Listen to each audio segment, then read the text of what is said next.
தாடி வைத்த இஸ்லாமிய காவலரை பணி நீக்கம் செய்த உத்தரவு ரத்து செய்யப்பட்டதை எதிர்த்து தமிழக அரசு உயர்நீதிமன்ற மதுரை அமர்வில் மேல்முறையீடு செய்துள்ளது.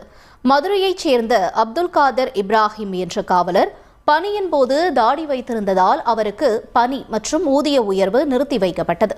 பின்னர் இதுகுறித்து அவர் வீடியோ வெளியிட்டதால் அன்றைய தமிழ்நாடு காவல்துறை இயக்குநர் சைலேந்திர பாபு இவரை காவல் பணியிலிருந்து நீக்கி உத்தரவு பிறப்பித்தார். இதை எதிர்த்து அவர் உயர்நீதிமன்ற மதுரை அமர்வில் தாக்கல் செய்த மனுவை விசாரித்த நீதிபதி இந்த குற்றங்களுக்கு காவலருக்கு சிறிய தண்டனை ஏதாவது வழங்கலாம் என்று கூறி அவரை பணி நீக்கம் செய்த உத்தரவை ரத்து செய்து உத்தரவிட்டிருந்தார். இந்த உத்தரவை ரத்து செய்ய கோரி தமிழக உள்துறை செயலாளர் மற்றும் தமிழ்நாடு காவல்துறை தலைவர் சார்பில் மேல்முறையீட்டு மனு தாக்கல் செய்யப்பட்டது.